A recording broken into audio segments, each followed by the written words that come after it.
The Florida Gators football team is back in action this Saturday, taking on Missouri. So we're going to look at offensive predictions, then defensive predictions. Then we'll take a look at the Florida Gators men's basketball team taking on Milwaukee tonight at 6 p.m. on the SEC Network Plus or ESPN Plus, only here on Locked On Gators. You are Locked On Gators, your daily podcast on the Florida Gators. Part of the Locked On Podcast Network, your team every day.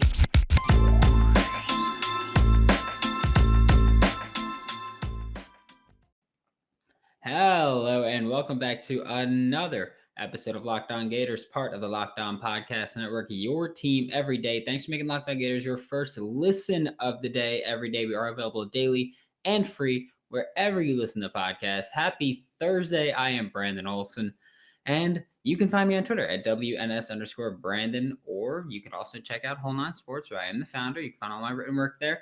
And now we're going to look at some offensive predictions for Florida versus Missouri this Saturday.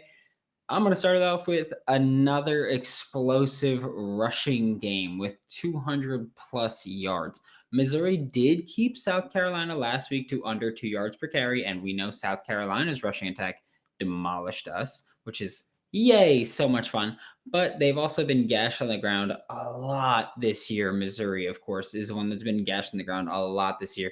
I'm going to particularly look at a game like Tennessee, where I think our offense is pretty different from Tennessee. Obviously, Tennessee likes to go vertical more often. They like to go up tempo more often. Florida goes up tempo, but not as often. But I'm going to look at it because Tennessee has two quarterbacks. Obviously, we would know that combined for 119 yards and a touchdown on 17 carries against South Carolina. And, you know, whether Joe Milton and Hendon Hooker can go off and whether Emory Jones, Anthony Richardson can go off, I don't necessarily care whether they will. Actually, I care that they can. And again, whether they have big rushing games or not, meaning our quarterbacks have big rushing games or not, I think that's enough for Florida to at least pose the threat and make Missouri respect our rushing game with our quarterbacks. And I think that that's going to be a big factor in the running game working, whether it's Emory Jones with big rushes, where I'm sure he'll probably have at least one or two runs of at least 10 yards. Anthony Richardson, should he play, which I'm expecting to play,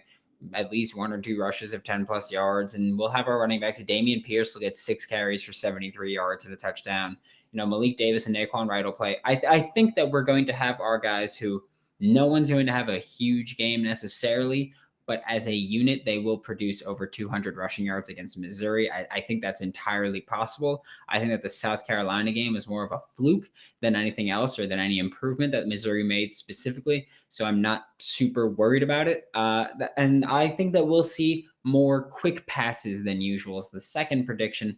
And that's saying something because we are a team that we tend to pass the ball, or we tend to throw the ball short passes, but not necessarily quickly. Emory Jones averages about 2.9 seconds to throw the ball from taking the snap. So there's that. That's average-ish. But Missouri is why I think that we're going to get rid of the ball quickly. Missouri blitzes on 42% of their pass defense plays.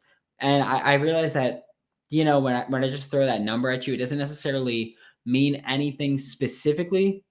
So you can compare it to Florida. And obviously by blitz, I mean sends 5 or more players on any given play. And Florida, 19.9% of the time. So Missouri blitzes more than double the amount of times that Florida does, or more than double the percent of times that Florida does. So I would expect a blitz-happy game from Missouri again, especially when you look at our offensive line. It's like, hey, they're not that good this year. So blitz and get in. You're going to get in. That's just a thing.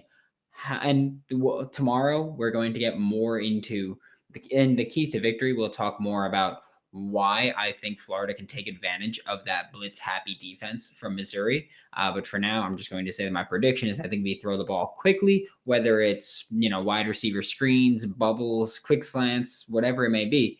I think that Florida is going to make it a point to try to get rid of the ball quickly against Missouri and, you know, just hopefully get some yards after the catch, as opposed to doing the alternative, which the alternative is usually get extra guys back to pass or pass protect. So you can keep Dameon Pearson, who's a very good run blocking back. You can keep Keon Zipper or Kimura Gamblin to pass block.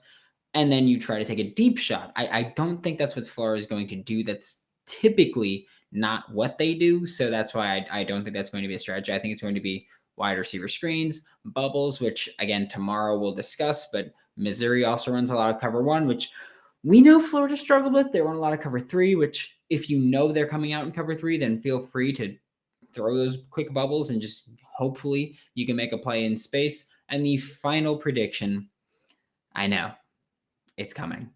At least one turnover. And I know that this is usually where I go, oh, we don't know how it's going to happen. We just know that it's going to happen at some point, whatever. And of course, last week was the first time that it didn't happen this season. But I'm being genuine this time. I'm not just trolling the team. I'm not just making fun of this offense. No. Missouri has had multiple games this season where they forced 2 turnovers, and they've had multiple games this season where they forced 3 turnovers. And I don't think that that's coincidental. I think it's because they have an aggressive defense, the blitzes and just ball hawking player, or maybe not necessarily ball hawks, but players that are willing to go chase the ball and get after it. And I think that that's something where Florida, I think we're going to fall to it at least once or twice where there's going to be a turnover at some point. They've only had one game this season where they did not have a takeaway. That was against Tennessee. Coincidentally, is of course the game that I compared this one to, but I think it's different because Tennessee only threw the ball 19 times. And that's because they ran the ball, I think it was 52 or 53 times. And you can look at Florida and say, okay, we could just do that. But then you look at Florida's head coach, Dan Mullen, and we won't just do that. We're going to throw the ball. That's how it's going to work. I think it was South Carolina game. South Carolina's pass defense, solid. Run defense, not good. And we came out throwing the ball 5 times to start the game. So I think you could look at that and say, Florida doesn't care. Like, we're going to throw the ball. We should run the ball incessantly.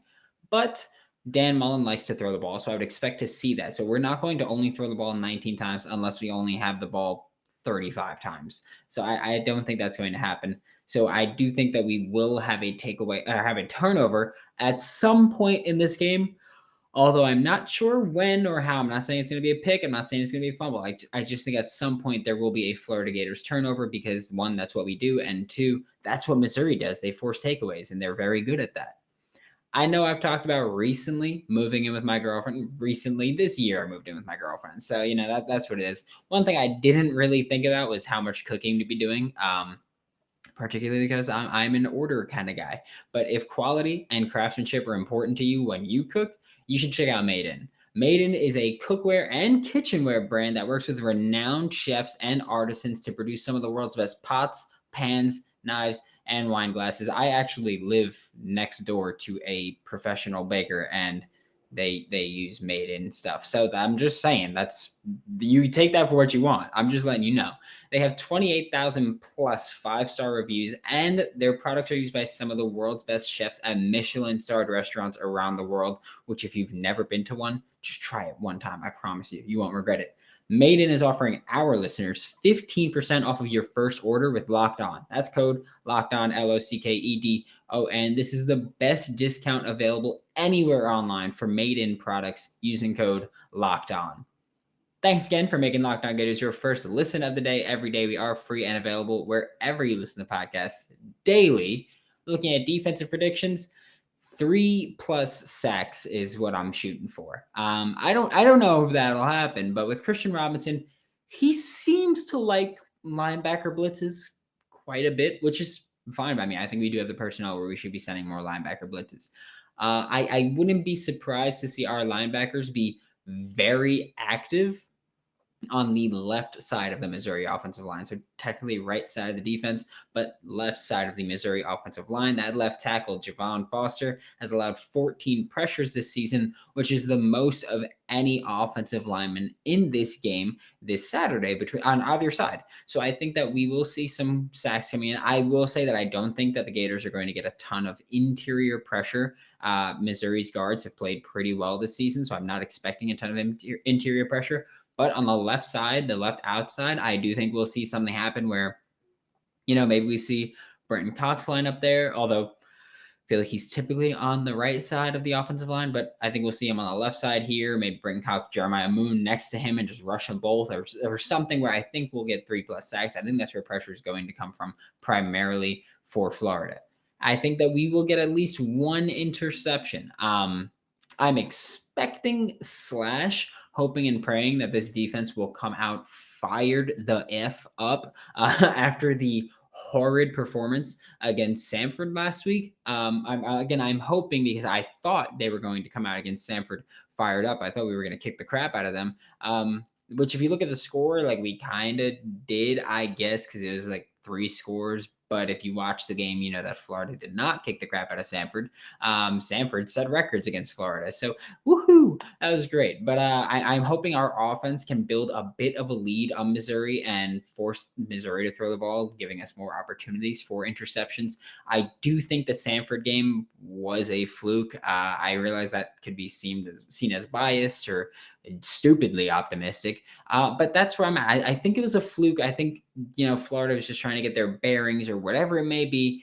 I don't think that Florida's defense is going to have that piss poor of a performance again. And I don't know if you saw my tweet yesterday, but Florida has not had a defensive pick six since 2018 when Chauncey Gardner-Johnson did it twice. That is the first time that's the first time that's happened at all since 2005, Urban Meyer's first year. And yeah, the Florida Gators haven't done it since 2018, and that's really fun because that is pathetic and miserable. Just so you guys would like to know that one. And I think the next prediction, which is a bold prediction, is that Florida will hold Missouri to under 100 rushing yards. If you don't know, Missouri's averaging 221 rushing yards over the past 3 games. Florida Gators defense over the past 4 games, allowing on average 228 rushing yards per game. So what makes me think that Florida, a team that over the past month has been atrocious at stopping the run, and Missouri, or can stop a Missouri, a team that over the past 3 games has been phenomenal at running the ball. Like what makes me think that Florida can do this? Nothing. I'm just going to let you know. Nothing makes me think that will happen. Besides, again, I bring you back to the point of 1.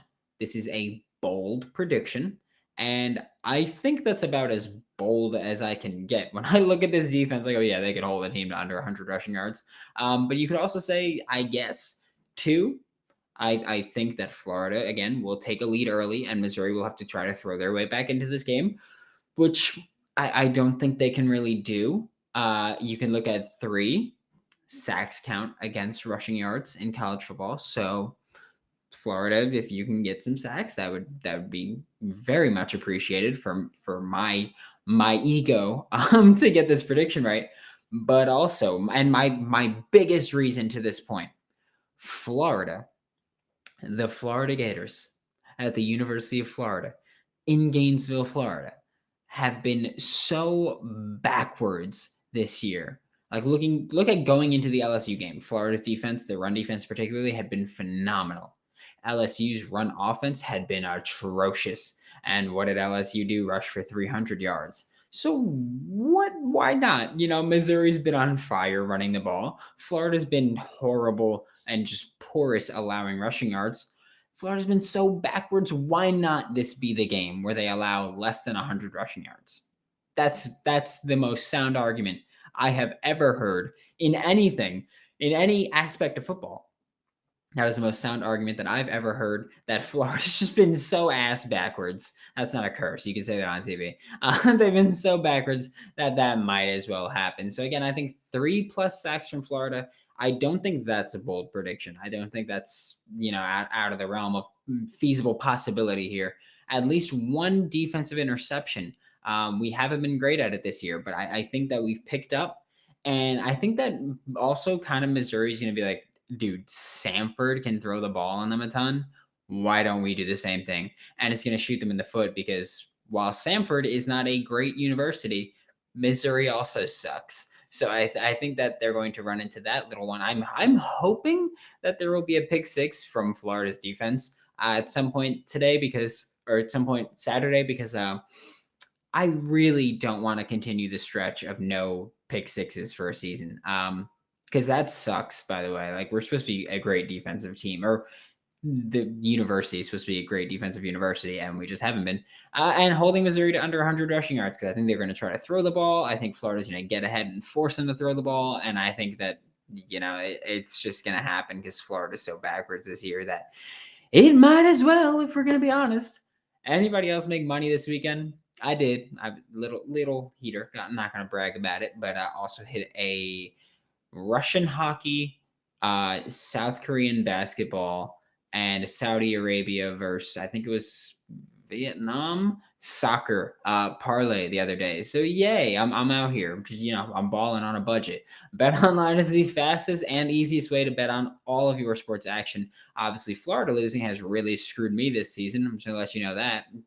I'd be a lot more in the green if that was not the case. But BetOnline covers award shows, TV shows, and reality TV with real-time updated updated odds and props on almost anything you can imagine. It is the best way to place your bets, and it's 100% free to sign up. Head to the website or use your mobile device to sign up today and receive a 50% welcome bonus on your first deposit. Bet Online, your online sportsbook experts. Make sure to use promo code LOCKEDON. That is LOCKED, no space.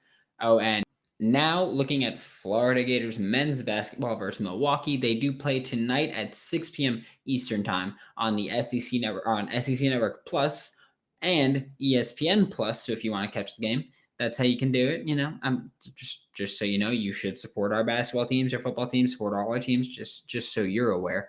But if you're gonna watch the game, if you haven't watched the first two, I'll let you know. Florida's defense this year has been very good. And if you have watched the first two, then you know what to expect. Expect another low-scoring game, because Florida's defense has been very good early on this year. Milwaukee, one of the things they don't do is shoot a lot of threes. I mean, they shoot about the same percentage of threes, as in three-point attempts, as Elon and Florida State did. Florida State and Elon shot 33% of their field goals from three against Florida, and Milwaukee shoots 32% of their field goals are from three. So about the same, but not as much, of course. And I've realized that 1% means nothing there. Screw the 1%, right? But Milwaukee shoots a little bit less threes. I think they're going to be forced to shoot more threes, which is good, because I think that's going to keep them out of their comfort zone, because they want to get into the paint. I genuinely believe that they want to get into the paint a good deal of their shots, but they haven't faced, Anthony DeRougie.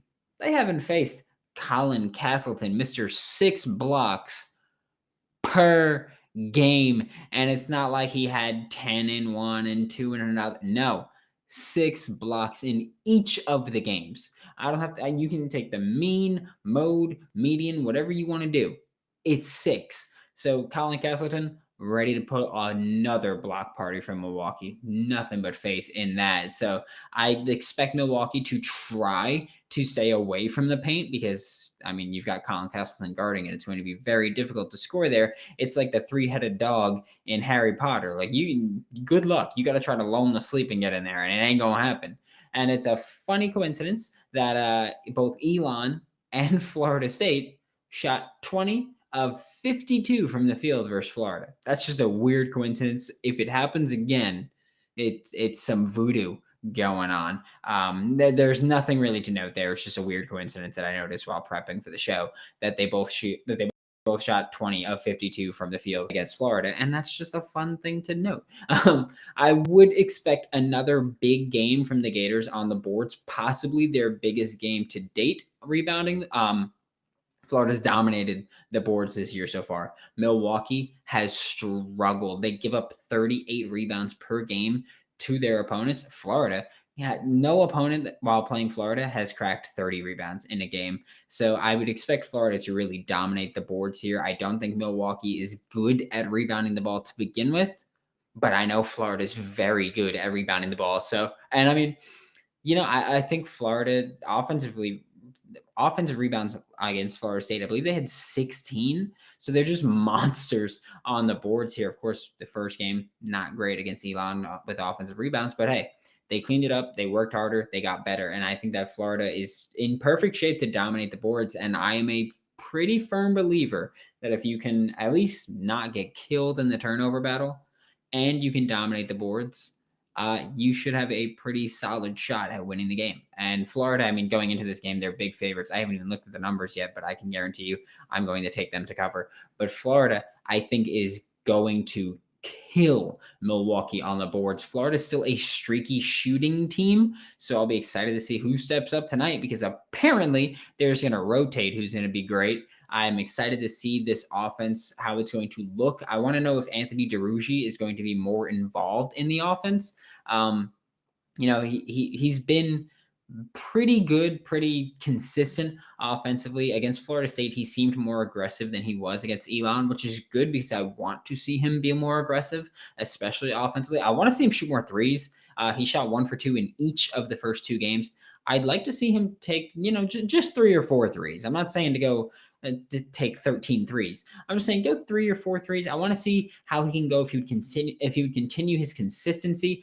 50% from 3 is very good. So if he takes 4 threes and makes 2 of them, I'm fine with it, especially in this game where I'm like, okay, Florida's probably going to kill on the rebounds. So why not try some things out at this point? Once you get a little bit of a lead, I'll say. So I want to see Anthony DeRuggi get more involved. He also seems more aggressive with driving to the basket or cutting to the basket. I know against Florida State, he had an early oop, and that was great to watch. But defensively, we know that Florida's going to be aggressive.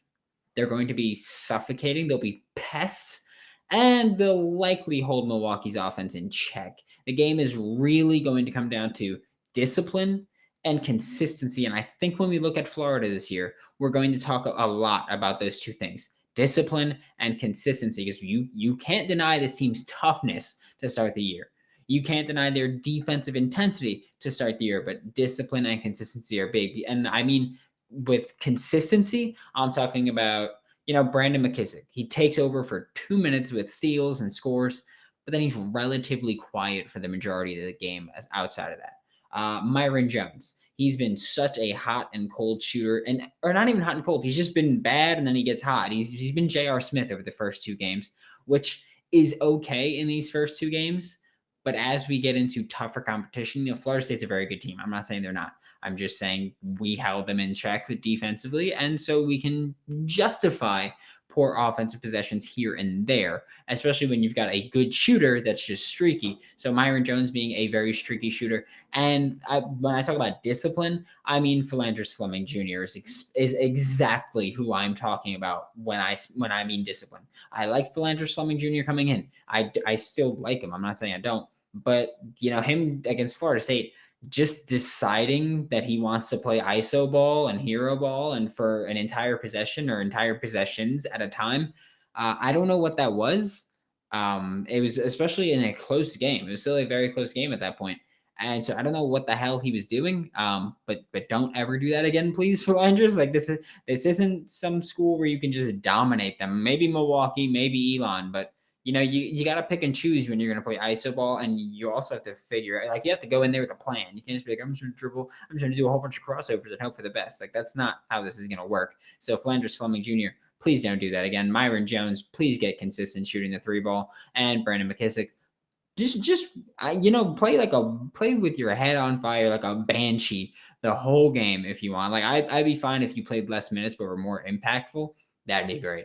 Thanks for making Locked On Gators your first listen of the day every day. Tomorrow, we'll preview Florida versus Missouri with some keys to victory, of course, and we'll probably talk about Florida Gators women's basketball this weekend to wrap up the show. Now make your second listen Locked On Bets your daily one-stop shop for all your gambling needs. Locked On Bets, hosted by your boy Q, and expert analysis and insight from Lee Sterling. For Locked On Gators, I am Brandon Olson. Don't forget to follow me on Twitter at WNS_Brandon. I am also the founder of Whole9Sports.com, where you can find all of my written work. That is WHOLENINE Sports. And I will see you all tomorrow.